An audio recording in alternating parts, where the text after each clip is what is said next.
யார் வந்தாலும் எதுவும் இல்லையா? அப்படிப்பட்ட கூட்டமா நாங்க நம்ம நார்ந்த மகாமணி வர வந்து சாமியை பாத்தீங்களா?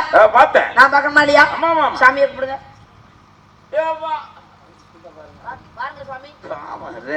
ரெண்டுமே ஆடு வரத்துல வருதுமா. சாமியை இவ கூட்டிட்டு வர்றாளா, இவள சாமி கூட்டிட்டு வர்றாளா? ரெண்டு பேருமே ஒரு மார்க்கமாவே வர்றாங்க. ஏதோ வந்தா சரி.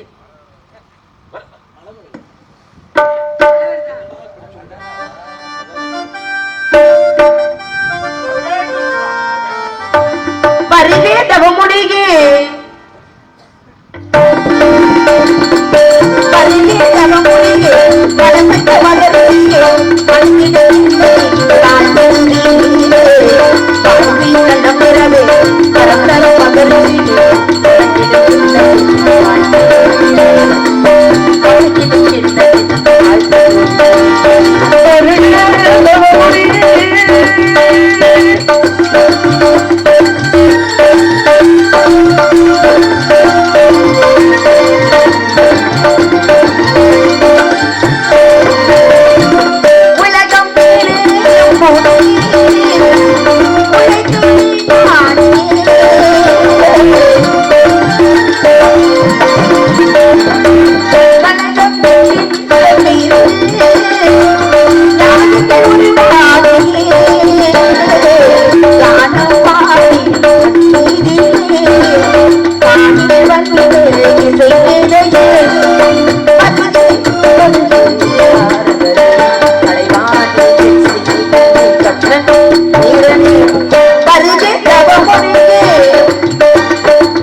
கொண்டாடினபடி நல்லவளை கட்டக்கூடிய தங்களை கண்டேன் சுவாமி. தாங்கள் எங்கும் காரணம் இல்லாமல் செல்வதில்லை. அப்பெருக தாங்கள் இங்கு வந்த நோக்கத்தை கூறி எனக்கும் என் நாட்டு மக்கள் அனைவருக்கும் உங்களது நல்ல ஆசைகளை கூறுங்கள் சுவாமி. வாங்க. நல்ல மனுஷன் என்னமா இனிமே அந்த மாதிரி செய்ய மாட்டீங்களா? நான் வந்தா அது மாதிரி நடத்தக்கூடாது. நல்ல மனசரா இருக்கீங்க. 5000 ரூபாய் சம்பளம். ஆமா, அன்பளிப்பு வேற. ஆமா, யாரு இல்லைன்னு சொன்னா இதுல 100 ரூபா உள்ள சட்டி ஆகி கூடாதா? நான் அத்தா தண்டியா தோக்குறது கிராயத்துல மனுஷன் தானே. சாமிகிட்ட அப்படி பேசலாமா? பேசுனா என்ன? சாமிகிட்ட பேசலாம். அவரை மட்டும் இப்படி பிடிச்சி உள்ள இழுக்கலாமா? நானா இழுத்தேன் உள்ள வந்து இப்படி வந்து கடிக்கலாமா? எதை எப்படியோ இந்த வீரமங்கலம் மாபெரும் மேடையிலே சாமிக்கு எத்த தண்டின்னு டான்ஸுக்கு தெரிஞ்சு போச்சு. டான்ஸுக்கு எது தேவைன்னு சாமிக்கு புரிஞ்சு போச்சு. நடக்கட்டும் சுவாமி. சிறு பிள்ளைகள் அறியாத்தனமா பேசிவிட்டோம், மன்னித்து விடுங்கள்.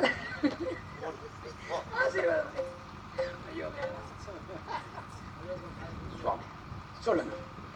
அறிந்தும் அறியாமலும் தெரிந்தும் தெரியாமலும் நான் இது போன்ற குழந்தைகளும் இந்த குழந்தை கிடையாது. சரி, இது போன்ற பல குழந்தைகளோடும் நான் சில தவறுகள் செய்திருக்கலாம். அதை நீங்கள் நேரடியாக பார்த்திருக்கலாம் அல்லது கேள்விப்பட்டிருக்கலாம். வெளியே சொல்லிவிடாதீர்கள். செய்யலாம், ஒன்றும் செய்ய வேண்டாம். சரி சரி, நல்லபடியா போயிட்டு வாங்க. வெளியில சொல்லாம இருந்தீங்கன்னா போதும். சரி, சென்று வருகிறேன். போய் வாருங்கள். மறுமுறை தங்களை எங்கு பார்க்கலாம்? எங்கும் பார்க்கலாம். கலனி வாசல் கடையில யோசிக்கிறீர்களே, நாம் இருவருக்கும் மீட்டிங் பாயிண்ட் அதுதான். அங்குதான் சந்திக்க வேண்டும். எதிர்பார்க்கிறேன். போய் வாங்க. எல்லாருமே திருநங்கைதான். அருமையான வரவேற்பு, அற்புதமான வரவேற்பு. அந்த ஈரையில 14 லோகத்திலும் பார்க்க முடியாத அளவிற்கு அற்புதமான வரவேற்பு இந்த இடத்துல கிடைச்சிருக்கின்றது. இனி அது கேட்கும் தனியடி வேலை இறுதி ஏகாந்தமினதும் அதனிலிருந்து ஆதிய தொழுதல் அதனிலிருந்து அரவின சேருதல் அதனிலிருந்து அறிவுள்ளோரை கனவில நினைவிலும் காண்பதுதானே என்று சொல்லியிருக்கின்றார்கள். அதுபோல என்னை நீ காண்பதும் உன்னை நான் காண்பதும் எப்பொழுதும் இனிமையாக இருக்க வேண்டும், அது வேம்பாக மாறக்கூடாதும் அப்படிங்கிற ரீதியிலே பார்க்கும் பொழுது அலைமகள் கலைமகள் மலைமகள் இவர்களுக்கெல்லாம் இருப்பது செந்தட்டு வெண்தட்டு பொன்தட்டு. ஆனா அந்த இடத்துல உனக்கும் ஒரு தட்டு அப்படிங்கிற சிறப்பு தட்டு, இந்த இடத்துல தமிழ் தட்டு பாராட்டு கைத்தட்டு ஒன்று கிடைக்க வேண்டும் என்று மனசோட. ஏன் ஒரு மாதிரியா பார்க்கிற? வாழ்த்துவோமா வேண்டாமா?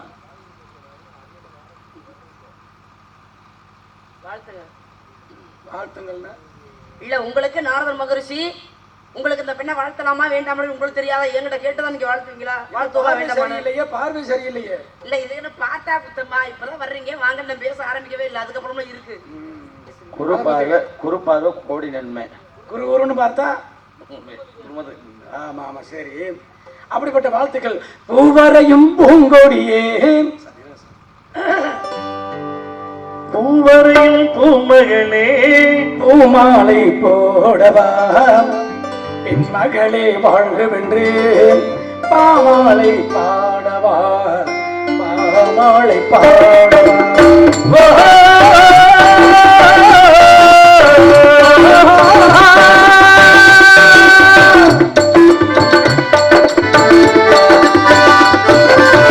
பூவரையும் பூமகளே பூமாலை போடவா என் மகளே வாழ்கவென்று பாமாலை பாடவா பாமாலை பாடவா.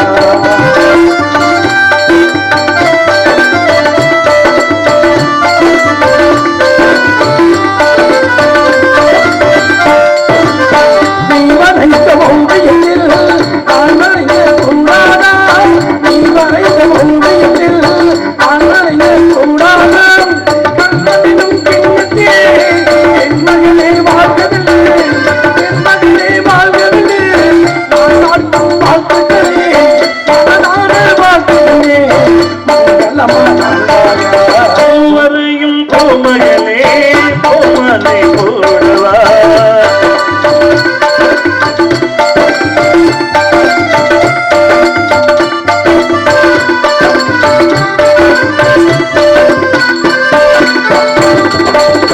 கண்ணம் எனும் பெண்ணத்திலே உண்மைகளை அறிந்தாயே கண்ணம் எனும் பெண்ணத்திலே உண்மைகளை அறிந்தாயே உள்ளமெனும் பெண்ணிருக்கில் நல்லபடி வாழ்கவில்லை உள்ளமெனும் நல்லபடி நல்லபடி வாழ்கவில்லை நாடகத்தில் மாற்றுக்கலாம்.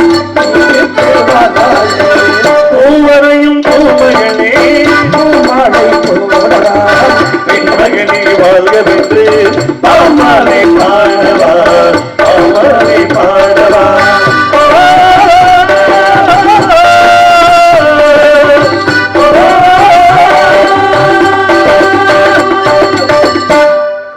என்று வாழ்த்தி உன்னை பற்றி சில விவரங்களை கேட்டு தெரிந்து செல்லலாம் என்று ஆசைப்படுகிறேன். கேட்கலாமா? கேட்டால் கிடைக்குமா? கேளுங்கள் தரப்படும் தட்டங்கள் திறக்கப்படும் என்று சொல்லியிருக்கிறார்கள். அந்த ரீதியிலே கேட்கலாமா? முறையோடு தட்டினாவர்த்தையும் முறைதவர் தட்டினாவர்த்தையும் முறையோட தட்டிய காரணத்தினாலே பொற்கை பாண்டிய சிறப்பு ஏற்படுத்தி முறைதவர் தட்டிய காரணத்தினாலே நீ இதை தெரிய வந்தாயோ உன்னுடைய உடம்பெல்லாம் அதே வகவே போகிற சபத்தை பற்றி ஒளிந்தராகப்பட்டவை. ஏன் சொல்றேன் அப்படின்னா உங்களுக்கு புரிய நினைக்கிறேன். நடந்தது என்ன, நடக்க போறது என்ன, நடந்து கொண்டிருப்பது என்ன என்ற முக்காயங்களை உணரக்கூடிய தன்மை நாரதர் மகரிஷிடம் உண்டு. அதே போல மகாவிஷ்ணு மகாலட்சுமி அந்த வரத்துக்கு போய் வரக்கூடிய வல்லமை படைத்தவர் தாங்கள். அப்பேற்பட்ட நாரதர் மகரிஷி என்னிடம் ஒரு சில விவரங்களை கேட்டு தெரிஞ்சுக்கணும் அப்படின்னு ஆசைப்படுறீங்க. கேளுங்க. கேட்கிற கேள்விகளா என்ன கேட்டாலும் பதில் தர காத்துக்கிட்டே இருக்கு. என்ன வேணுமோ கேட்கலாம். கேளுங்க. என்ன கேட்டாலும் பதில் கிடைக்குமா? என்ன கேட்டாலும் கிடைக்கும். சரி பாப்போம். என்ன கேட்டாலும் கிடைக்குமா? மண்ணு வெளிக்க கண்டு மொழி மாறே மண்ணு வெளி கண்டு மொழி மாறே வந்திருக்கும்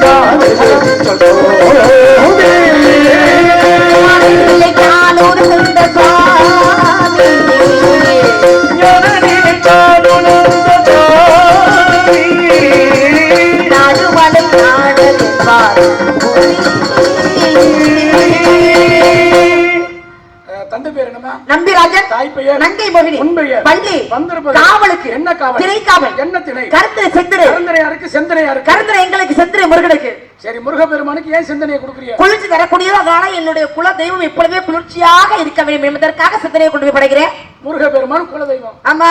சரி, நல்ல விஷயம்.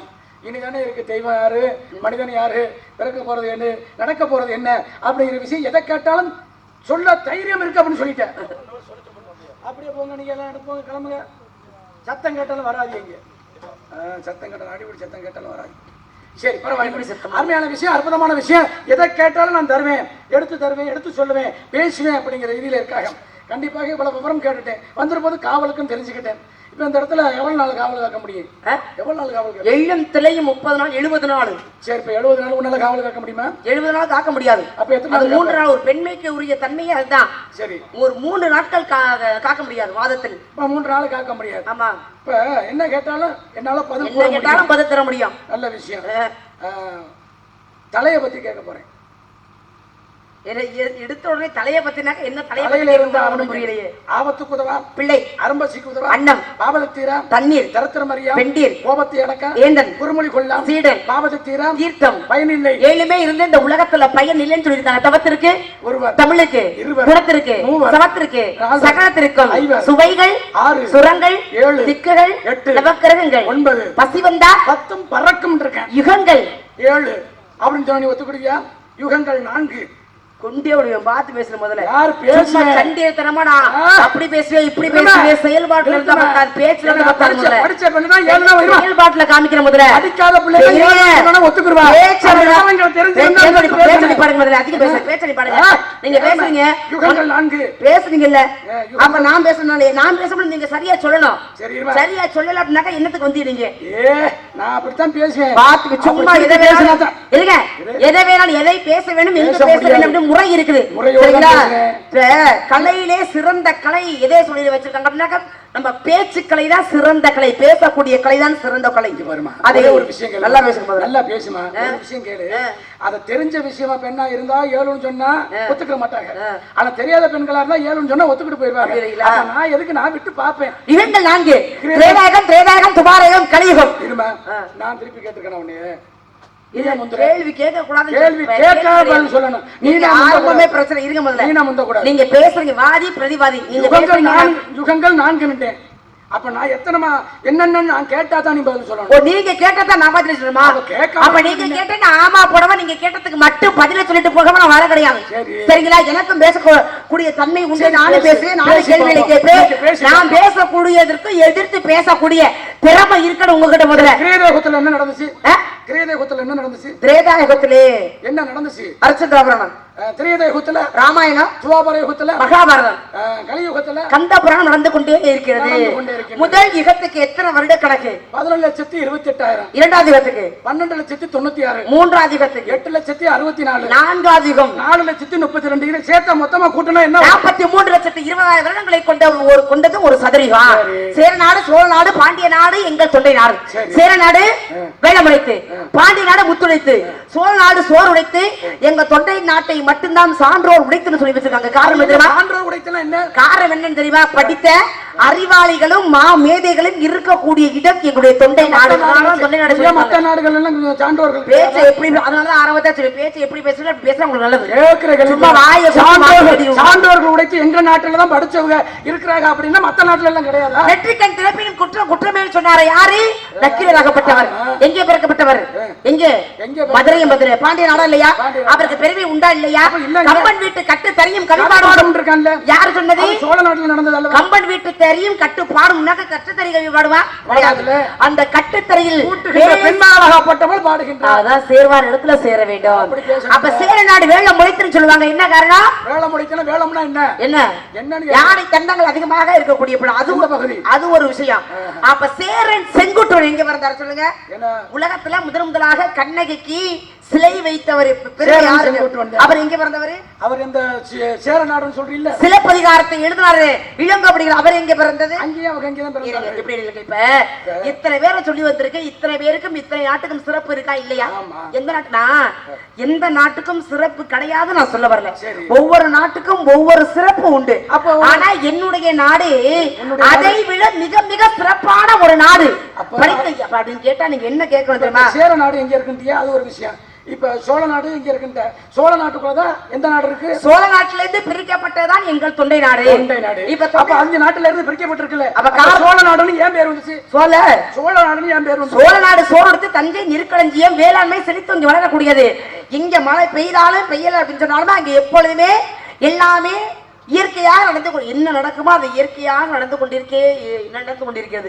ஆத்து பாசனம் நிறைந்த இடம். அதனாலதான் சொல்றாங்க சோழ நாடு சோறு உடைத்து பஞ்சம் இல்லாம இருக்குமா. அதனாலதான் அதை அப்படி சொல்றாங்க. இல்லாமல் இருப்பதற்கு காரணம் ஆதியில ஒருத்தன் இருந்ததுனாலதான் இங்க பஞ்சம் இல்லாம பிழைப்பதற்காக காரணம் இருக்கின்றது. ஆதியில ஒருத்தன் எல்லா இடங்களிலுமே ஆதியில முன்னாடி முன்னோர்கள் எப்படி வாழ்ந்தார்களோ அதன் வழி நம்ம வாழ்கிறோம். அவர்கள் எந்த நிலையை உருவாக்கி வைத்து விட்டு போனார். கேள்வி என்கிட்ட கேட்டு தெரிஞ்சுக்கணும்ல. கேட்டு தெரிஞ்சுக்கிற அளவுக்கு நான் என்ன ஒண்ணும் தெரியாம வரல. போதுமா? இன்னும் சொல்லலையே. நீங்க பேசலாம், நான் பேசுவேன். நான் கேள்வி கேட்டா நீங்க பதில் சொல்லணும். அதே உங்க தலையெழுத்து. ஆமா, சும்மா என்கிட்ட கேட்டு தெரிஞ்சுக்க ஒண்ணுமே தெரியாம எதுக்கு வரணும்னு கேட்கலாம். அதோட விடு. அப்ப நீ வேண்டாம் நான் விட்டுடு. அது ஒரு விஷயம் கிடக்கட்டேன். அப்ப நான் ஒரு முதல்ல நாரதர் இருங்க. நாரதர் மாதிரி பேசுறீங்க. அப்படித்தான் சண்டியத்திரமெல்லாம் பேசாதீங்க. அப்படித்தான் நான் பேசுவேன். உங்க பருப்பெல்லாம் இங்க வேகாது. வேற எங்கேயாவது உங்க வெட்டி வேட்டெல்லாம் வேற எங்கேயாவது ஓட்டணும். சரிங்களா? பருப்பு வேக வைக்கிறாள் நாங்க கிடையாது. அப்படிலாம் கிடையாது. பருப்பை உருவாக்க வைக்கிறவர்கள் நாங்க. நீங்க யாரை விளையக்கூடிய வைக்கிறவர்கள் நாங்க. கேட்கும்போது பருப்பை வேக வைக்கிறது உங்களுடைய வேலை. கேட்கும்போது நல்லா தான் இருக்கு. நீங்க எங்க வேணாலும் பேசிருக்கலாம். இங்க பேசும்போது ரொம்ப சூதானமா பேசணும். சரிங்களா? சும்மா வாய்க்கு வந்ததெல்லாம் பேச்சு வெட்டித்தனமான பேச்சை பேச்சடி படத்துக்கு நீங்க ஆளா இல்ல என்ன பேச்சடி பாட்டுன்னு சொல்றீங்களே? பேசலாம் வந்திருக்கான். பேச்சடி பாட்டு சொல்றீங்களா? இங்க என்ன பெரிய ஆளா? சரி, என்ன நீங்க உங்களுக்கு என்ன தெரியும்? தலைக்கிழமை உங்களுக்கு என்ன தெரியும்? நான் கேட்கிற கேள்விக்கு உங்களுக்கு என்ன வேணாலும் தெரியுமா? வளவலாம் பேசக்கூடாது. நீங்க நான் பேசுவேன், நீங்க பேசுவீங்க. நான் என்ன வேணாலும் பேசுவேன், நீங்க பேசலாம்னு கேட்டேன். நான் பேசத்தான் வந்திருக்கேன். நான் ராமாயணம் பேசுவேன், மகாபாரதம் பேசுவேன், 18 புராணங்களை பத்தி பேசுவேன், 64 கலைகளை பத்தி பேசுவேன், 32 தர்மங்களை பத்தி பேசுவேன், இதே பேர் 63 நாயன்மார்களை பத்தி பேசுவேன், 12 ஆழ்வார்களை பத்தி பேசுவேன், அறிவியல் பேசுவேன், திருக்குறள் பேசுவேன், இலக்கணம் பேசுவேன், 5 காப்பியங்களை பத்தி பேசுவேன், 5 காப்பியங்களை பத்தி பேசுவேன். என்ன அறிவியல் அரசியல் எதை பேசினாலும் பேசக்கூடிய தகுதி என்கிட்ட இருக்கு. நீங்க பேச முடியுமா? நீங்க பேச முடியுமா? இவ்வளவு நீ பேசுறேன், இவ்வளவு நீ பேசுறேன். ஒரே ஒரு பேச்சுக்கு மட்டும் விளக்கம் சொல்லுவேன். ஒரு தலை வந்து விழுந்ததுனால இன்னொரு தலை ஒடிபட்டு செத்துச்சு. எங்க பேசு பாப்போம். ஒரு தலை வந்து மடியில விழுந்ததுனால இன்னொரு தலை உயிர் போச்சு. பேசு. வாய்களையே பேசுறீல்ல. 63 நாயன்மார்கள், இலக்கண வரலாறு, இலக்கணம், பெரிய புராணம், மகாபாரதம், ராமாயணம், இவ்வளவும் பேசுற முடியல. நான் கேட்கிறேன், ஒரு தலை வந்து மடியில விழுந்ததுனால இன்னொரு தலை வெடிச்சு செத்துச்சு. எனக்கு ஒண்ணும் புரியல. என்ன விஷயம் அப்படின்னா, நீங்க பேசுறீங்க விவரங்கள், நீங்க பேசுறீங்க, அதை நான் பேசுறேன், நான் பேசுறேன், நீங்க பேசுறீங்க. பேசிட்டு இருக்கும் பொழுது திடீர்னு கேள்வியை கொண்டாந்து வைக்கிறீங்க பத்தீங்களா? அது இருங்க, என் மேல உள்ள பயமா இல்ல உங்க மேல உங்களுக்கே நம்பிக்கை இல்லையா? எனக்கு ஒண்ணும் புரியல. திடீர்னு கேள்வி அப்படின்னு எங்க வந்துச்சு? அறிவாளி, நிறைய விஷயங்கள் தெரிஞ்சிருக்க கூடியவரை எதை தொட்டு பேசினாலும் பேச வேண்டாம். அவங்கதான் அறிவாளி. உடனே கேள்வி, சரி கேள்வி கேக்குறீங்க, கேள்வி கேக்குறீங்க, விடுங்க. நான் திரும்ப கேள்வி கேட்டா உங்களால் பதில் சொல்லக்கூடிய திறமை இருக்கா உங்கள்ட்ட? முதல்ல கேட்டு பாரு, திறமை இருக்கா இல்லைன்னு பாப்போம். அதுக்கப்புறம் தெரியும். இப்ப நல்லா சொல்லுவீங்க. நான் கேள்வி கேட்டதுக்கு அப்புறம் அசிங்கப்பட்டு அவமானப்பட்டு கேவலப்பட்டு நிக்கும் போது அந்த லட்சணம் அதிகம் பேசலாமா? அதிகம் பேசல வாயை கிழிச்சு முடியாம. வாயை இங்க பாருங்க, வாயை கிழிச்சு அதை கிழிச்சு அவ்வளவுதான். எப்படி பேசணுமா அப்படி பேசினா உங்களுக்கு நல்லது. முதல்ல பேச நாகரிகமா பேசுங்க. நாகரிகத்தை பத்தி நீங்க பேசாதீங்க. முதல்ல நாகரிகம் அப்படின்னாக்க இன்னும் நீங்க தெரிஞ்சுக்கங்க. முதல்ல ஒரு நாதர் முனிவர் நாகரிகம் எப்படி இருக்குன்னா அதை நீங்க தெரிஞ்சுக்க. நாகரிகத்தை பத்தி ஏன் நீங்க பாய எடுக்காதீங்க. பாருங்க, நீங்க என்ன கேட்டீங்க? ஒரு தலை ஒரு கையில் விழுந்ததுன்னா அந்த தலை என்ன பண்றது? சுக்குநீரா ஒளிஞ்சிருச்சா? உயிரையும் போச்சு, சுக்குநீராவும் வெடிச்சிருச்சு. தலையை விழுந்த காரணத்தால அவன் உயிர் போய் விட்டான். தலையை வெடிச்சிருச்சு. கேள்வியை இடக்கு மடக்கத்தை கேட்கிறாரு. சரி இருங்க. மனித உடல்ல மனித தலை ஒட்டப்பட்டிருக்கு. இது நிறைய விஷயங்கள்ல ரேணுகா தேவி ஜமதக்கு முடிவு அதுல கூட நம்ம பார்த்திருப்போம். சரிங்களா? விலங்கு ஒரு விலங்கோட தலை, ஒரு விலங்கோட உடம்பு ரெண்டும் ஒட்டப்பட்டதால் ஒரு சிறப்பு உண்டானுச்சு. அது எங்க உண்டானுச்சு? எந்த ஊர்ல உண்டானுச்சு? என்ன சிறப்பு அப்படின்னு நான் கேட்ட கேள்விக்கு நீங்க பதில் சொல்லுங்க. சரிங்களா? நீங்க கேட்ட கேள்விக்கு நான் பதில் சொல்றேன். அப்ப நான் கேட்ட தலைக்கு நீங்க கேட்ட தலையும் கேள்வி எடுத்து லைன் கேட்டாக்க அப்ப நீங்க கேட்டீங்க தலை, அப்புறம் நான் மறுபடியும் கேள்வி கேட்க வேண்டாமா? நீங்க கேள்வி கேட்டா நான் உங்களை சும்மா விடலாம் முதல்ல. நீங்க மட்டும் கேள்வி கேட்பீங்க, நான் மட்டும் கேள்வி கேட்டா உங்களுக்கு கிசக்கதான் முதல்ல. எதுவும் பேசல, பேச்சொல்லி பாடுங்க முதல்ல. தாய், இது மகாபாரத ஒரு கூற்று. ஜெயத்ரதன் அப்படின்னு ஒருத்தர், யார் அப்படின்னா பாண்டவர்கள் கௌரவர்கள். மகாபாரதத்தில் இந்த கௌரவர்கள் எத்தனை பேர் அப்படின்னா 101 பேர். 100 ஆண்கள், 101ஆவதாக துச்சலை என்ற பெண் பிறந்தாள். துச்சலை என்ற பெண், அவருடைய கணவன் தான் ஜெயத்ரதன். போர் நடக்குது, 13வது நாள் போர். அப்ப என்ன பண்றா, அபிமன்யு கொல்லப்படுகிறான். அபிமன்யு யாரு தெரியுமா? அர்ஜுனனை விட, அர்ஜுனன் மகன் அபிமன்யு அர்ஜுனனை விட சிறந்த வீரன் பேசப்படுது மகாபாரதம். போர் நடக்குது அப்படின்னா பாருங்க, போர் ஒருத்தனை போர் புரிஞ்சோ அடிச்சோ கொண்டோ பயத்தை ஏற்படுத்தலாம். அத்தடுக்க அர்ஜுனை பத்தி தெரியும். அர்ஜுனி வெள்ள எவர்னாலும் முடியாது அப்படின்னு எச்சரிக்கையாவே இருப்பாங்க.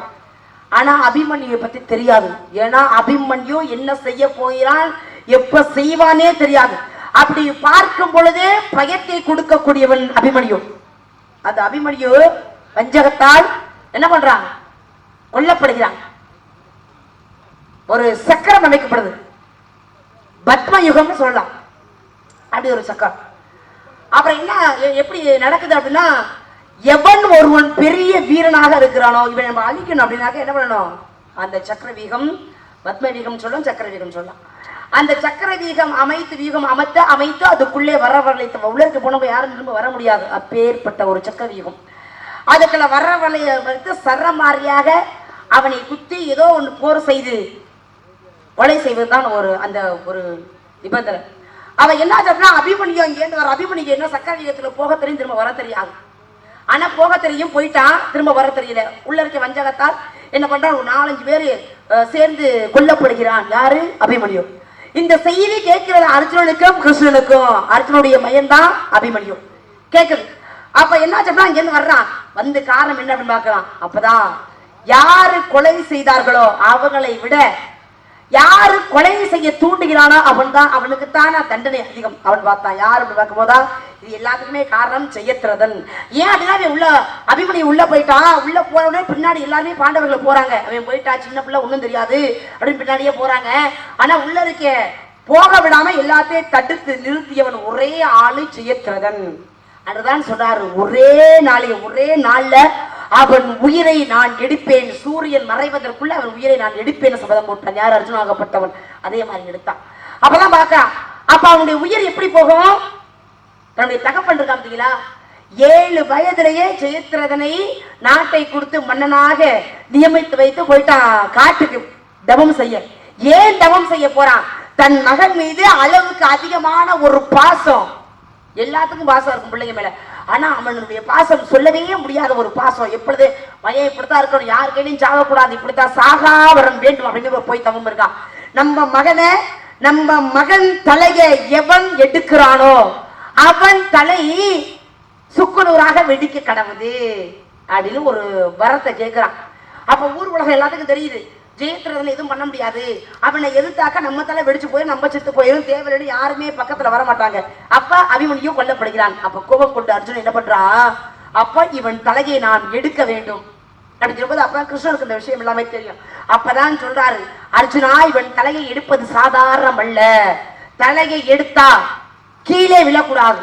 ஏன் அப்படின்னா அவன் தலையை எவன் எடுக்கிறானா அவன் மண்டை வெடிச்சு இறக்க கடவான வரம் வாங்கிக்கிட்டு இருக்கேன் தன்னுடைய தகப்பன். அப்பதான் சொல்றாரு, தலை எடுக்கப்படுது. தலை எடுக்கப்பட்ட உடனே சொல்றாரு, போர் புரிகிற இடத்துல பக்கத்துலதான் அவனுடைய தகப்பனாகப்பட்டவன் தவம் செய்து கொண்டிருக்கிறான் கைகளை நீட்டி. அப்ப இந்த தலையை நீ என்ன பண்ற, அம்ப வச்சு தலையை கொய்த உடனே பாருங்க, ஒன்றுக்கு பின் ஒன்றாக அம்புகளை வைத்து நேராக கொண்டு போய் எங்க வைக்க வேண்டும், தன்னுடைய தகப்பன் தவத்துல இருக்கா பார்த்தீங்களா, அவன் கையில் விழ செய்ய வேண்டும்னு சொல்றாரு. யாரு, கிருஷ்ண பரமாத்மா. அம்புகளை எய்கிறான், தலையை கொய்யப்படுது. பின்னாடிகளே ஒன்றுக்கு பின்னாக அந்த அம்புகள் கொண்டு போய் எங்கே, தகப்பனுடைய அவதம் செய்து கொண்டிருக்கிற நிலையில் இருக்கக்கூடிய தகப்பனுடைய கையில் விழுது. கையில் விழுந்தோட பாக்குறான், என்னடா பார்க்கணும் தன் மகனுடைய தலை. உடனே அதிர்ச்சி என்ன பண்ற, பட்டுன்னு கீழே போட்டுறான். கீழே போட்ட உடனே அவன் தலை சுக்கு நீராக போய் இறக்குறான். தன் மகன் தலையை தாங்கிய காரணத்தால் தன்னுடைய தலை வெடித்து அவன் உயிர் போனது. யாருன்னா ஜெயத்ரதன் என்று சொல்லக்கூடியவன் மகே அவனுடைய தகப்பன். அதான் தன் மகனால தகப்பனும் இருந்தான் மகனும் இருந்தான். நீங்க கேட்ட கேள்விக்கு பதில் இந்த தலை. சரின்னா ஏத்துக்கங்க, இல்லையா நீங்க மறுத்து பேசலாம். இது உண்மை, உண்மையதான் சொல்றேன்.